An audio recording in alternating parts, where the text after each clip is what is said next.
Coming up on Fulton Today, Fulton commissioners pass a measure that maintains the historic status of the Fulton County Courthouse. We'll explain. Also, Fulton's clerk issues details about a scam that could impact your wallet and identity. And a group of women are honored for taking bold actions on behalf of the area's most vulnerable youth. That and much more starts right now on Fulton Today.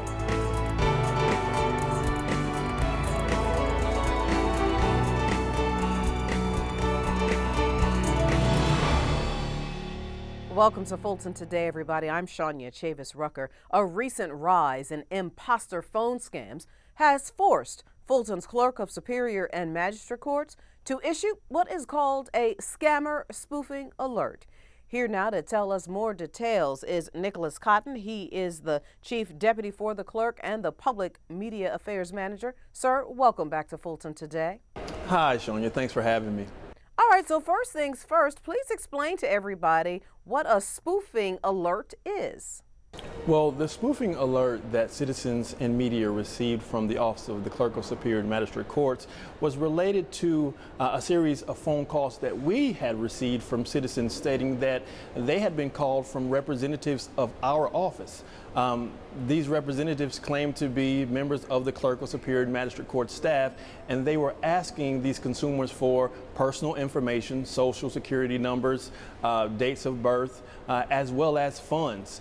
And if the consumers did not provide this information, they threatened them with citations, liens on their property, and even jail time. And you touched on it just a little bit, but what kinds of other information are these scammers looking for? Well, it appears that these scammers are looking for any information that will allow them to utilize fraudulently. So social security numbers, dates of birth, addresses, home addresses, as well as funds, monetary funds that were being sent to different locations.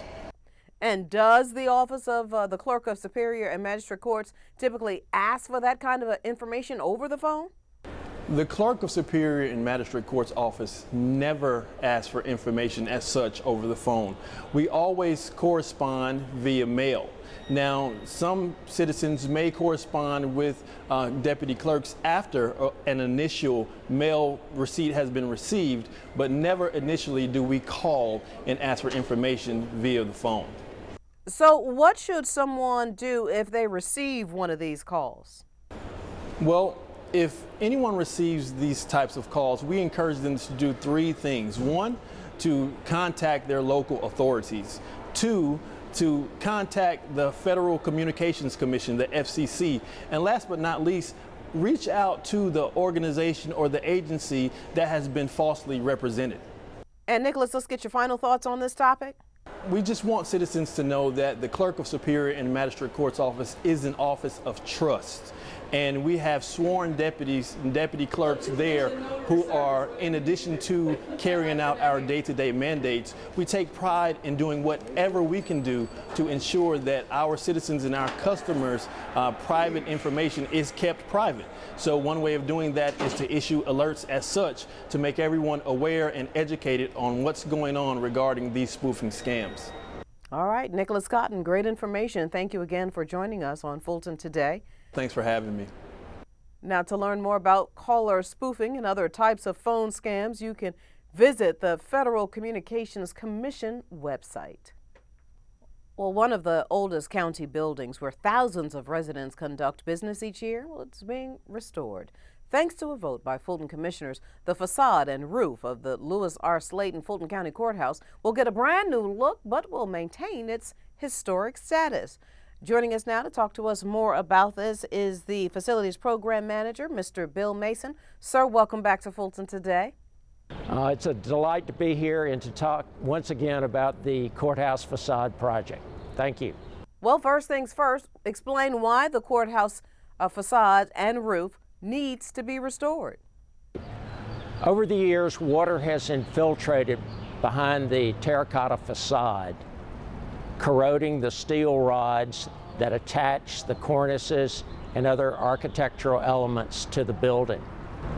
These corroded steel rods are subject to fail, and the stones will fall, endangering the pedestrians on the sidewalks below.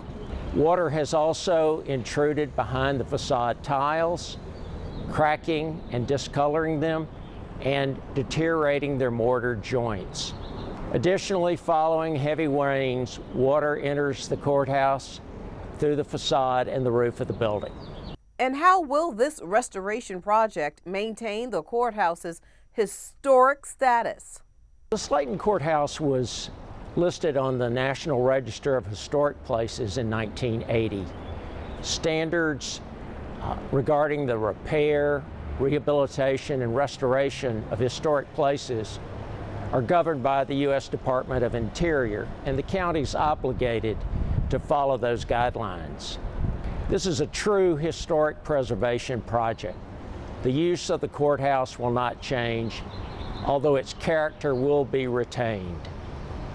Work on the terracotta facade will be stabilized and will physically and visually be compatible with its original construction and design. And its detailed features, finishes, and construction techniques will be preserved. And Bill, how long do you think this project is going to last? The Board of Commissioners recently approved a proposed contractor to do the restoration work. The firm is a specialty contractor, self-performing masonry repairs on historic structures.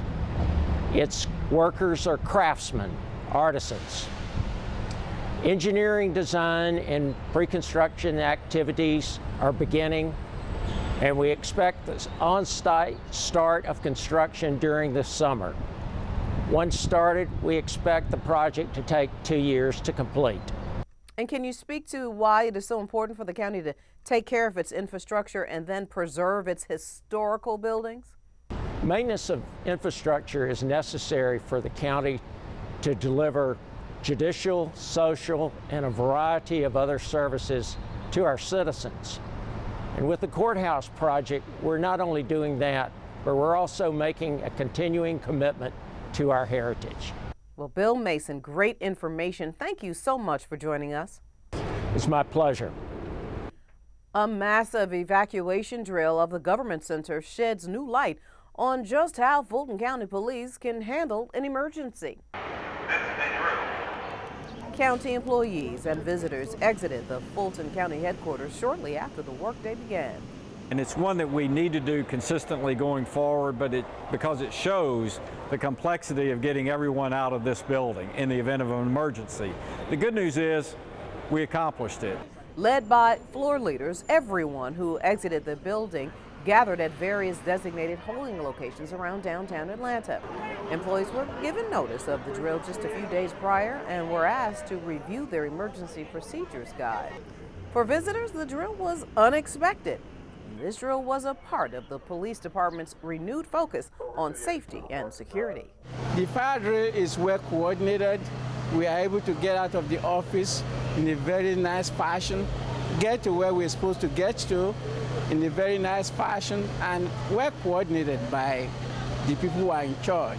The fire drill was a success. I think we all made it out safely, calmly, came back in the same form, and we were given treats when we got back. So you can't complain about that. How about that? Because of the large number of employees and visitors to the government center, additional security personnel was brought in after the all clear was given to help get everyone back in as quickly as possible. The 2019 class of Fulton Citizens University students hear from top officials about just how the county operates. To kick off their second week of learning, the students were given a brief history lesson about the county and its Board of Commissioners. And after discussing their day-to-day routines, Fulton's chief operating officer and clerk to the commissioners explained the county's mandated services. They also were shown how the budget is balanced. The whole evening provided a valuable lesson for the class. Tonight was amazing for me, particularly the presentation from the Office of the Clerk. I really connected to that because of the different programs that they offer, such as the burial program, if you can't be buried properly, or if you need notary services. Those are important things that the normal citizen may need to know. To be able to ask the COO of Fulton County something that you've been thinking, like, that's an opportunity that you just don't get very often, and this provides that opportunity. And next week, the students will learn about the tax commissioner's office from none other than the tax commissioner himself, Dr. Arthur Ferdinand. The Fulton County Sheriff's Office is seeking applicants for its Junior Deputies program. Registration for the week-long program is now open. During that time, the junior deputies will learn about the Sheriff's Office leadership and citizenship skills, as well as team-building exercises. There's even some physical fitness involved. They get a full view of the Sheriff's Office. They get to see all of our divisions, specialized units, as well as fun exercises like to break the ice, to get the kids to communicate and to put their phones down. The Junior Deputies program starts June 17th and ends June 21st. To be eligible, applicants must be 12 to 16 years old, submit an essay, pay a $50 fee, and either reside in Fulton County or be related to someone who works in or goes to school in Fulton County. Now, applications are due May 24th. If you need more information, you can call the Community Outreach Services Office at 404-612-6624 or send an email to this address shown right here. And coming up next on Fulton Today, a Fulton commissioner joins families to celebrate the health and well-being of their communities. It's a part of our district-by-district coverage next.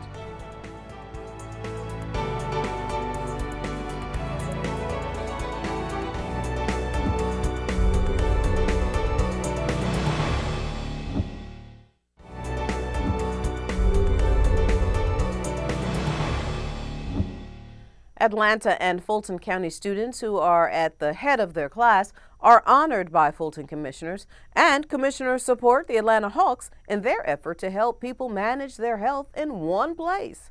Here's this week's district-by-district coverage. Fulton's District 1 Commissioner extends an official kudos to high school scholars from the county. Commissioner Liz Hausman and board colleagues sponsored a special day at Zoo Atlanta for all of the valedictorians, salutatorians, and star students from every Fulton County and Atlanta Public High School. The success of our young people has always been very, very important to me. And just as I said earlier, we're so happy to be able to reward you tonight with a little fun fellowship and to let you celebrate with your peers across Fulton County. You young people are not just intelligent, but you are leaders in the making. And this is just the first of many successes that we are sure that you will have in your life. Work as hard as you can and try to work hard in the areas that you're really interested in and pursue those things, because that'll really help you later on. No one really shows the hard work that goes into getting the title. We only kind of get to see what happens after you get the title, so it's really refreshing to be a part of something that's kind of celebrating me for all of the hard work that I've done. The scholars received certificates, admission to the zoo, and a one-on-one experience with the zookeeper and an animal. District 2 Commissioner Bob Ellis joins the panel discussion coordinated by the United Way in North Fulton to address the issue of behavioral health. The commissioner and other subject experts from various disciplines discussed North Fulton's collective response to the behavioral health crisis in that area. They also communicated about recognizing the signs through behavioral health trainings. One entity can't do it all, and you really need a strong collaborative effort across all our communities. So collaboration, number one. Second piece of it is really just, we know still we've got challenges with stigma associated with mental health. And I think forums like this, where you've got, people coming together, being very open about the topic, they just help reduce that stigma even more, so we can get people that are struggling with issues, that have been undiagnosed, that have been afraid to go to treatment, don't know where to go to treatment, or get help.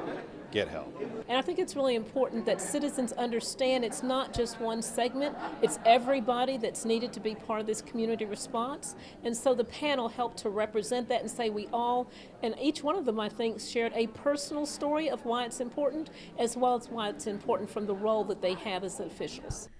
The event, titled The North Fulton Behavioral Health Crisis, a community response, included a jam-packed day of learning and conversation. District 4 Commissioner Natalie Hall proclaims an official day for the Atlanta Hawks and the Share Care Heartbeat Festival. The community event held in Central Park in the Old Fourth Ward neighborhood promoted health and well-being through fun, free activities. Share Care is a digital health company that helps people manage all their health in one location. The company partnered with the Hawks to offer the family-friendly event. Well, it was an honor to present them with the proclamation today in honor of this festival, and we hope that they continue to host this festival in District 4 for many years to come. Today's a celebration of Atlanta, both the spirit and the health of Atlanta. And we call it the Share Care Atlanta Hawks Heartbeat Festival. And what's appropriate with that is our players wear a patch over their heart that is the Share Care logo. 2 years ago, the NBA allowed partners to be part of the uniform for the very first time in professional sports in the U.S. And Share Care and us decided we would get together and try to make Atlanta and Georgia a healthier place. And today, we just announced that Georgia's moved from 31st in health of the residents to number 23. So we're very, very proud of that accomplishment. We are celebrating our second annual Heartbeat Festival with the Atlanta Hawks. We've brought together a bunch of amazing community partners from Grady to Emory to Kill Me Crazy. We're doing vision screenings, biometric screenings, and celebrating good health. Atlanta Hawks players joined in the fun as well, and basketball enthusiasts took part in a 3-on-3 tournament. The courts at Central Park were refurbished 1 year ago as a part of the Hawks Foundation's renovation program, which pledges to bring 25 new courts to the metro area by 2020.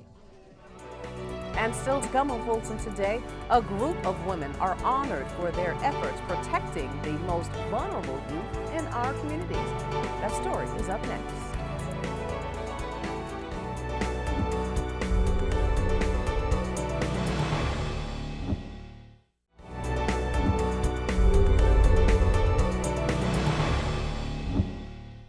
Fulton's Board of Health hosts its quarterly meeting, and thanks to its longtime supporters and its interim director.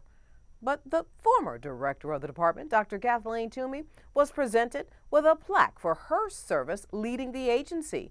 And it was a big thank you to the chair, Dr. Otis Brawley, as he rotates off the Board of Health after many years of service. And a special thanks to Dr. J. Patrick O'Neill, who was serving during his last board meeting. Seeing the dedication of the folks here at Fulton County has been marvelous. It's been one of the most exciting experiences of my entire professional career, which has now gone on for 51 years, but these last 4 months are just absolutely amazing. A new director starts in May. I think that there's things to learn from both sides, and so I'm eager to see what Fulton's doing that DeKalb's not, and to share what DeKalb's doing that Fulton may be interested in doing. So I think it'll be a great opportunity. The board also acknowledged Public Health Week and the Safe Kids organization. Now, following the recognitions, it was down to work on county health business. Fulton's organization that works with at-risk youth who've been exploited, abused, or neglected brings some of the community together to support this very population. FGTV's Melissa Lewis has more on how Youth Spark's 4th annual fundraiser is changing lives. In the atrium headquarters of Atlanta city government, a group of advocates came to support the county's primary partner organization, whose mission is to end sex trafficking in the region. This is the annual fundraiser for Youth Spark. Our mission is really to advocate for youth who've experienced sexual abuse, and one of the things we recognize is that it's a really hard topic. It's not very often that you can talk about sexual trafficking without having it break people's heart, but this is really the fun time that we can celebrate our success and allow our supporters to step in and help us achieve our mission. The Atlanta-Fulton County area has the dubious distinction of having one of the highest numbers of human trafficking cases in the nation. This fundraiser helps Youth Spark to do its work to help victims of this crime. These are people who are warriors in the work. They're doing what needs to be done. They're rescuing children. They are giving them a fresh start. and giving them the life that they were supposed to have. It's very important that we help support our youth and help individuals, I would say, give them hope. Let them know that there are people out here that are willing to support them, help encourage them, and also make the world a better place for me. This event is just one of the ways that Fulton County works to address the issue of sex and human trafficking. Not only did Fulton's chairman create a sex trafficking task force with area law enforcement and community partners, but the county also got the support of an advertising agency who created PSAs for the cause. With support from the county and the community, Youth Spark is hoping to make a difference. Well, there's just so much need, especially here in Atlanta. There's such a dichotomy between rich people and poor people, and there's just so much need for especially youth coming up, people to help them get through the system that have been abused and being hurt and just going through so much trauma. And it's just, you know, when you see that need, you can't help but try to do something to help these people. Well, I mean, everybody in life at some point or other has had a helping hand up, everybody.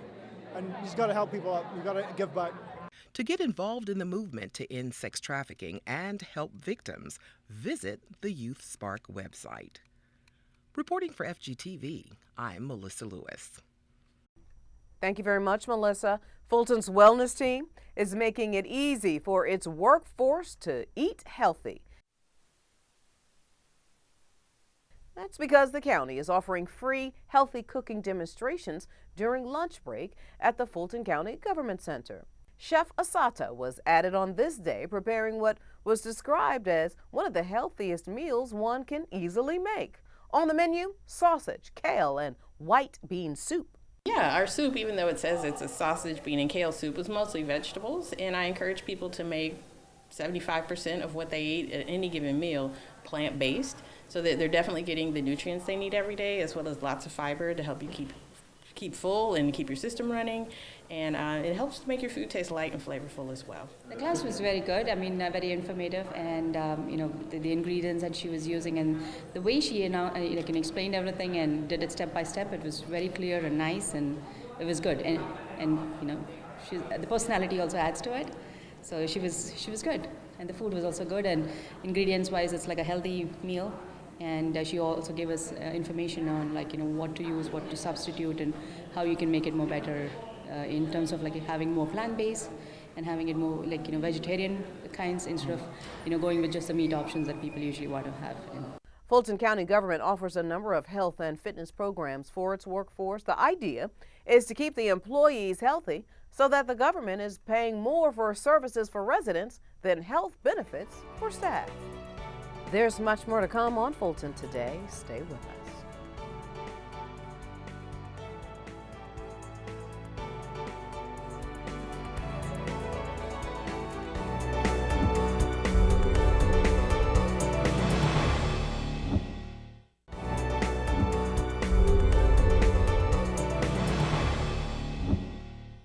The Adams Park Library is now closed to the public for extensive renovation work.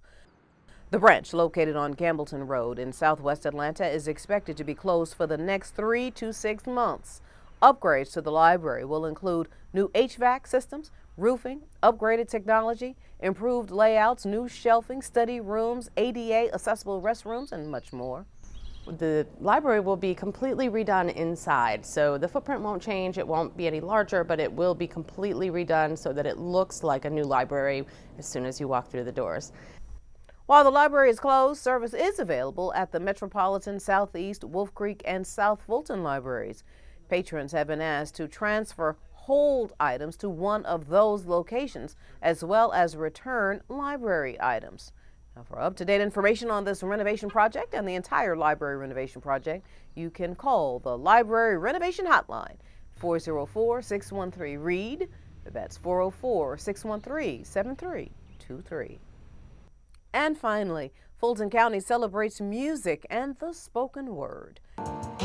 In appreciation of National Poetry and Jazz Appreciation Month, staffers from Fulton's Arts and Culture Department hosted a small reception in the Government Center atrium. We want to bring focus to art as a stimulator for all people to enjoy. So we're excited about this. This is what this reception is about.